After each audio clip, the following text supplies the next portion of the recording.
How to send money on Cash App without identity verification. Hi everyone, welcome to the channel.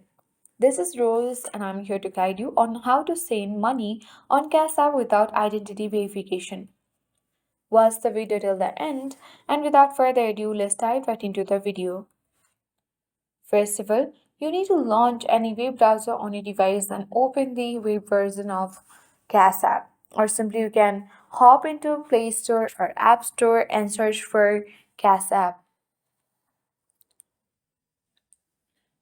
So there is no such official application right now on Play Store. So let's move ahead and open browser. So this is the official application.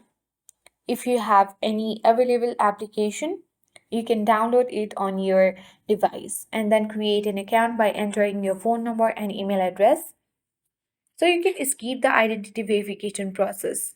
For sending money, you need to enter the amount you want to send and tap pay option.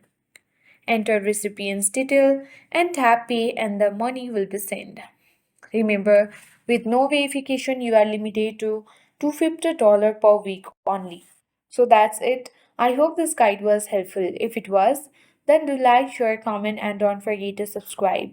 Thanks for watching and see you in the next video.